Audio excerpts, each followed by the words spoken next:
النجم الكبير عمر السومة هداف تاريخي للدوري السعودي، يستحق أن أو أن نقف احتراما له قبل أن استقبله الآن من جدة. كابتن عمر، حياك الله وسعيد بحضورك بعد الهدف التاريخي، ونحييك بعد التاريخي البارح بتحيتك اللي دائم بعد الأهداف. حياك الله بالتالي، وصبح عليك وعلى كل الناس اللي تشاهدنا. مبروك هاللقب، ايش يعني لك؟ الله يبارك لك يا رب. اكيد يعني دائما الانجازات الشخصيه تعني كثير للشخص نفسه. يعني ممكن البطولات الجماعيه تظل تذكر، لكن الانجاز الشخصي تظل انت مع نفسك تتكلم فيه. فاليوم انت هداف تاريخي لافضل دوري بالقاره للمحترفين، خلينا نقول. فأنا سعيد جدا أكيد، وبإذن الله يعني لسه في كثير إن شاء الله أقدمه للدوري السعودي إن شاء الله. 127 هدف، طبعا احنا بنستعرض بعد شوي أهم الأهداف في تاريخك عبر تقرير بعد شوي، بس نبغى مقدمة من عندك. عمر، كيف احتفلت بالإنجاز؟ البارح كان في احتفال واليوم كان في احتفال.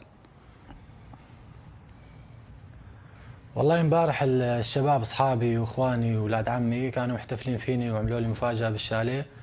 فاشكرهم جميعا، يعني هذول الناس اللي واقفين دائما معاي وداعمين كثير الي، يعني خاصه بالمباريات اللي فريقنا يكون خسران فيها او المباريات اللي اكون ماني مسجل فيها، هم اكثر الناس يكونون داعمين الي.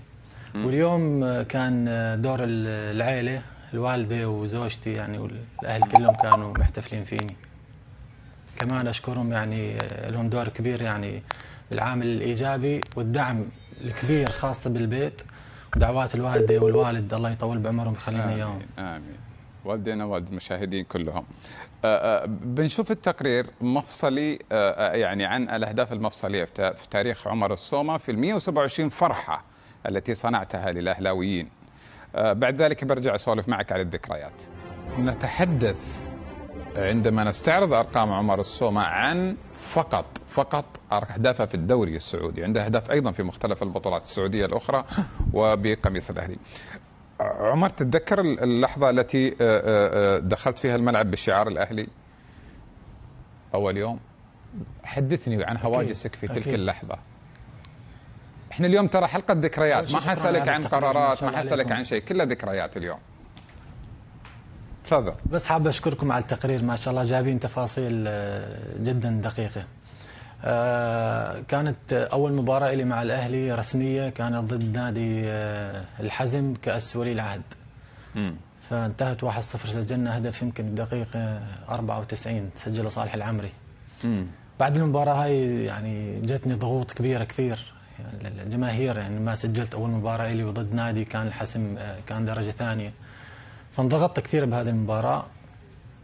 الوجود العائلة معي يعني وكلام الربع إلي إنه لازم تنزل تركز، مباراة مو مقياس، والناس اللي حوالي وكيلي والمحامي تبعي وكل يعني المعارف المقربين مني صاحبين الخبرات. فكنت دائما أنا من النوع اللي أحب أستشير دائما يعني، أو أخذ آراء، يعني ما أحب أخذ رأي نفسي أنا يعني. أحب أستشير الناس. فدخلت مباراة هجر وكان عندي إحساس إني راح أسجل هاتريك، حتى كلمت بالهدف الثالث أنا رحت عند الحارس أحمد الرحيلي، كنت قبل المباراة بيوم كلمته إني أنا راح أسجل هاتريك بهذه المباراة. فالحمد لله المباراة الأولى كانت على الملعب، تقريبا 60,000 متفرج كان أو 50,000 متفرج، الملعب فل. الحمد لله بهذيك المباراة الله كرمني، فكانت انطلاقتي من هذيك المباراة، الجماهير كلها هتفت فيني. بعدها كان الهدف الرابع ضد نادي نجران بنجران، ومشينا بعد المباراة، يعني اخذت ثقة كبيرة من الجمهور. كيف؟ ومشت سلسلة الأهداف. ايه الحمد لله طبعا، لولا وقفة الجماهير معي ودعمهم إلي، وخاصة يعني اخواني اللاعبين اللي انا من دونهم ولا شيء صراحة، يعني انا اترجم تعبهم والتكتيك اللي يعطينا المدرب داخل ارض الملعب، فاكيد لهم نسبة كبيرة يعني من الانجازات اللي انا احققها الشخصيه. طيب عمر، 127 هدف، ايش اللي راسخ في الذاكره اكثر شيء منها في ذهنك؟ والله الهدفين اللي سجلتها ضد نادي الهلال حسمنا فيها الدوري، وهدف الدبل على نادي الاتحاد. يعني كانت هذول أكثر شيء، يعني أجمل هدف وأغلى هدفين كانت بالنسبة لي بال 127 هدف. أنت سجلت هدف دبل كيك أصلا قبل هالهدف، بس مو مصور أعتقد مع الفتوة، ولا؟ مصور بس التصوير معنا دقيق، ومسجلت مع نادي القادسية كمان على نادي الحد البحريني. أي طيب، عندك تنوع في التهديف ما شاء الله، تسجل بالراس، تسجل باليمين، بالشمال، من الصندوق، من خارج الصندوق، ثابتة، متحركة، ما شاء الله تبارك الله. شو اللي ما سجلته إلى الآن؟ سجلت أهداف بالكعب طبعا. بالكعب أعتقد في الدوري السعودي سجلت، بالكعب صح؟ ما سجلت. أظنك سجلت، يمكنك ناسي. ما أتذكر إني سجلت بالكعب والله، بس ما أتذكر، لا ماني مسجل. بس هذا الشيء الوحيد اللي ما سجلته إلى الآن. ايه، ومن نص الملعب. لا يعني في ناس كثير يقولوا انه حتى عمر ما عنده المجهود الفردي من برا الملعب، من برا 18، بس انت سجلت المباراة الماضية امام الفيصلي في مجهود يعني فردي. ليش ما نشوفك دايم تاخذ كرة برا 18 منك ولا من المدربين؟ اكيد يعني اسلوب الفريق، اسلوب فريقنا، يعني اسلوب اللعب اللي نلعب فيه ما يتطلب مني انه انا استلم الكرة. يعني ممكن حالات نادرة تصير. في لي كمان هدف انا الموسم مو اللي راح اللي قبله على نادي الفتح، كرة طويلة من سوزة كانت، اخذتها لمستين ثلاثة، عديت المدافع وشتها. تصير حالات، لكن مجهود فردي ممكن اهدافي قليلة لانه بحكم الاسلوب اللي نلعب فيه نحن. طيب عمر، اتقان كبير ما شاء الله، ايضا ضربات الراس. شلون كنت تتدرب على ضربات الراس وهي من ادق المهارات في كرة القدم؟ كلمني عن تدريبك من البداية. ما الطول يعني اكيد مساعد، بس مش كله طول. لا بالتالي هاي الشغلات هاي موهبة من رب العالمين. في ناس طوال ما يعرفون يضربون بالراس، يعني صحيح. هي فيها تركيز كبير يعني، والدقة والوقت بالتوقيت. يعني التوقيت هو أهم شيء بهذه الكرات الهوائية، خلينا نقول إن كانت بالراس أو بالرجل، يعني اللي على الماشي بدها دقة وتركيز كثير. يعني أعتقد إنه هي موهبة يعني من رب العالمين. تتمرن يعني ما بدها تدريب. تتمرن على المهارات هذه عمر بالحالك تمارين خاصة؟ بالتالي المهارة وهذول الشغلات تتكلم عنها ما بدها تدريب قد ما هي تكون موهبة من رب العالمين، وانت بس يعني تسقلها او يجي حدا ينصحك انه توظفها صح. يعني مثلا خلينا نضرب لك مثال على غريب. غريب ما شاء الله عليه موهبة. عبد الرحمن غريب موهبة كثير، وانا من الناس اللي معجب فيه ودائما اعطيه نصائح. غريب عنده مهارة وخفة وانسيابية، حركة مو طبيعية.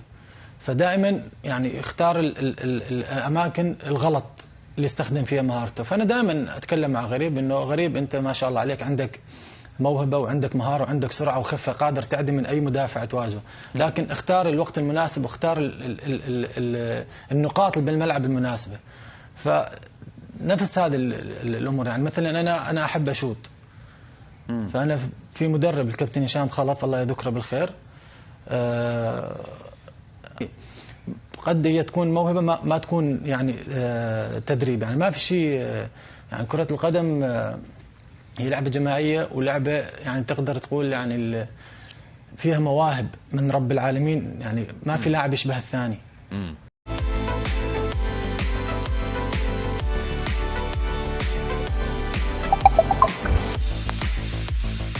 في يونيو 2014 وبعد أشهر من رفعه اللقب الثامن مع القادسية الكويتي بطلا للدوري في البلاد، شد السوري عمر السومة رحاله إلى جدة. في مطار الملك عبد العزيز الجماهير تستقبله بالأهازيج وتطالبه بالألقاب، وهو ما يعد به النجم السوري في المؤتمر الصحفي التقديمي. وإن شاء الله نوعد جمهورنا بطولة الدوري وبطولات محلية ثانية إن شاء الله. يظهر السومة في المباراة الأولى بالدوري والتي كانت أمام هجر. بعد 30 دقيقة يسجل أول هدف له بالقميص الأهلاوي، ومع نهاية المباراة يسجل 2 آخرين، يحقق الهاتريك الأول. في المباراة الأولى التي يلعبها مع ناديه الجديد. السومة يسجل الهدف العاشر، سجله أمام الرائد في المباراة شهدت تسجيل السومة للثنائية الثانية بالدوري، وفي المباراة 45 بالقميص الأهلاوي سجل هدفه 50 قبل أن يسجل 100 في مباراة القادسية في مارس 2019. 6 أعوام و4 أشهر و6 أيام فقط كانت كافية ليصبح السومة الهداف التاريخي لدوري المحترفين السعودي، مسجلا 127 هدفا في 139 مباراة، متجاوزا رقم الهداف السعودي الشهير ناصر الشمراني. السومة وضع بصمته على شباك 22 فريقا واجهها في الدوري، أكثرهم تضررا كان الرائد ب18 هدفا، فالاتحاد ب11، ثم النصر والشباب اللذان استقبلت شباك كل منهما 10 أهداف، كما أنه سجل السوبر هاتريك مرتين، وفي 8 مناسبات سجل السومة هاتريك أو أكثر، ونجح في التسجيل في 86 مباراة لعبها مع الأهلي. ولأنه مهاجم فعال ويحسم المباريات، فإن أهدافه في الشوط الأول أقل من الثاني، إذ سجل في الحصة الأولى 59 هدفا، فيما نجح في التسجيل 68 مرة في الحصة الثانية. السومة سجل 104 أهداف من داخل الصندوق و23 من خارجها، منها 27 بالقدم اليسرى و77 باليمنى و23 بالرأس، فيما لم يسجل من ركلات الجزاء إلا 26 هدفا. وبعيدا عن الأرقام فإن جماليات أهداف السومة تحكي عن نفسها. 3 مرات توج فيها السومة هدافا للدوري، في أول مواسمه مع الأهلي والتالي له، وفي الموسم الثالث. وكان أكبر رقم سجله في موسم واحد كان في الموسم الذي حقق فيه الأهلي لقب الدوري 2015-2016، حين أصبح هدافا للمسابقة ب27 هدفا، منها هدفان في مباراة فريقه أمام الهلال التي حسم فيها لقب الدوري، كما أن أهدافه حسمت 39 مباراة للأهلي، حيث كانت أهداف الفوز للفريق، وهو الذي نجح في تسجيل 8 أهداف بعد الدقيقة 90. محمد الناس، العربية.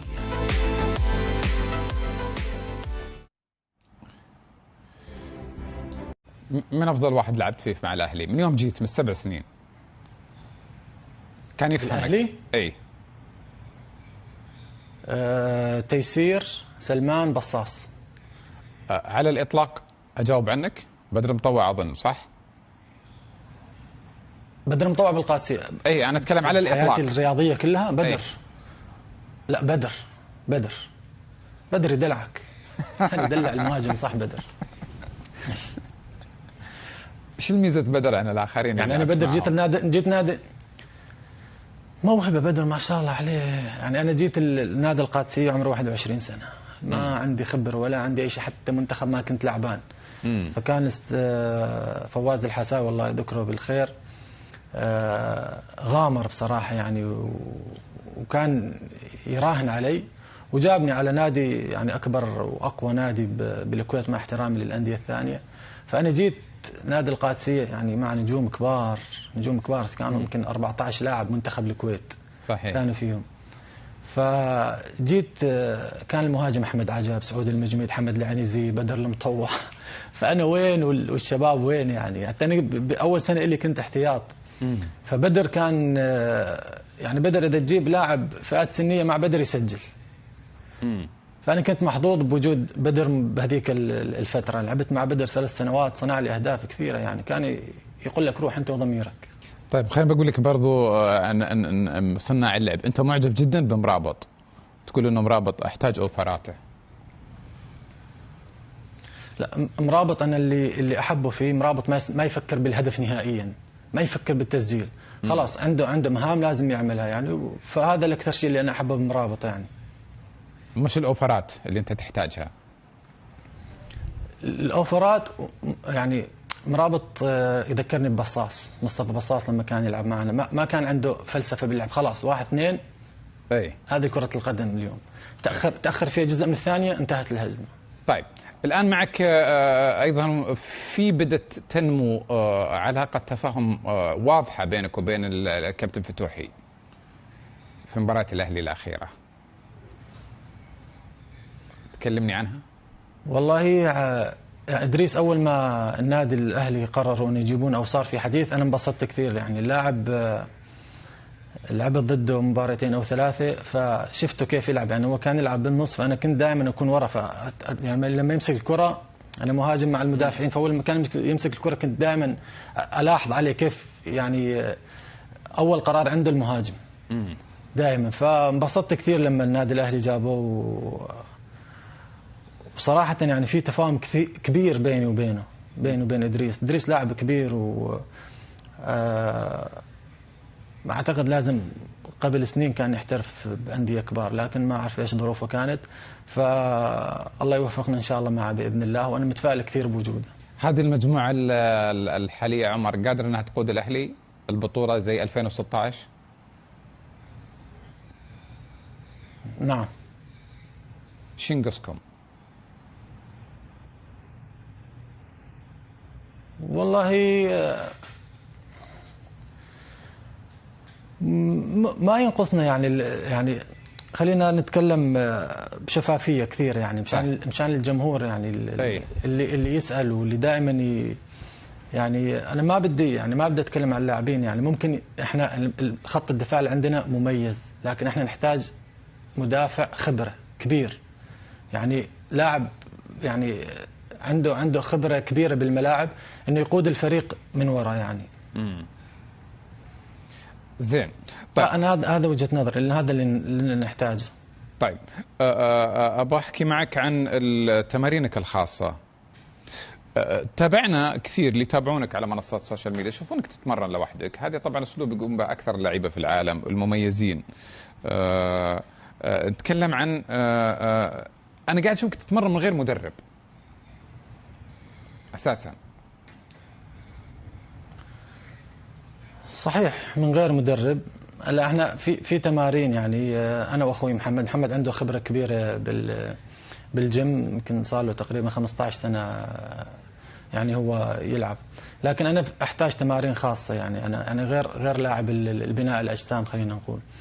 اتمرن تمرين خفيف مع اخوي محمد، التمارين اللي انا احتاجها يكون الكابتن ابراهيم او الكابتن سليم اخذينها من المدرب، يرسلوا لي اياها على الواتس واطبقها، فعلى ساعه الجي بي اس اللي عندي انا اسجل التمرين وارسل لهم اياه، فما اتمرن شيء من عندي، انا دائما حتى التمرين اللي اتمرن مع اخوي محمد انا اكون اعطيهم التقرير كامل انه ايش تمرنت اليوم وايش عملت. طيب جميل. ما تتضارب مع تمارين المدرب، يعني لما يكون في المدرب عنده المساء تمرين قوي، أنا قبل بيوم أكون أخذ البرنامج إنه عمر بكرة لا تتمرن الصباح. زين. في تمرين قوي مع المدرب. أختم معك عمر، بس بختم معك بالسؤال يمكن اللي كان ينتظرني كثيرين إني أقوله في البداية، بس أنا ما حرصت إنه اليوم تكون أسئلة فيها سؤال وجواب وقرارات، كنت أبغاها حلقة احتفالية فيك باللقب 127. واحد ينتهي أو تبدأ الفترة الحرة، عمر لاعب حر يقدر يوقع للي يبي، مو سر. أنا بقول اللي أنت يمكن ما تقدر تقوله الآن، عندك عرضين من ناديين محليين بشكل شفهي حتى الآن، واتصالات شفهية من ناديين في السعودية، وعندك عرض من نادي ألماني، وعندك عرض من نادي يوناني. بتجدد الأهلي ولا بتفسخ الفانيلة الخضراء يا عمر؟ والله أتمنى إني أجدد، لكن مفاوضات شغالة وإن شاء الله أبقى، يعني ما صار شيء رسمي، لكن أتمنى إني أبقى بالنادي الأهلي، والمفاوضات شغالة مع وكيلي. يعني هي المفاوضات كانت قبل تقريبا أسبوعين 3، لكن مع المرضى اللي أجتني وكيلي كان عنده شغل بالكويت عبد الله، فاضطر إنه يسافر، ونظام الكويت لما تسافر لازم تنحجر 15 يوم داخل بيتك، فهذا اللي ممكن أخرت شوي. فإن شاء الله يعني بالأيام الجاية راح تسمعوا إن شاء الله خبر، يا أما أجدد يا أمشي، هذا كله بيد رب العالمين، والله يختار الخير بالنهاية يعني للنادي الأهلي وإلي، وأتمنى أني أبقى إن شاء الله. أشكر لك حضورك معنا، مبروك مرة ثانية يا عمر، ما راح توقف إن شاء الله عند 127. الله يبارك نبي نختم الموسم ب 150 200 توصل إن شاء الله. إن شاء الله، بالتوفيق يا عمر. شكرا جزيلا إن شاء الله. شكرا. عمر السومة، الهداف الأسطوري لدوري المحترفين في السعودية.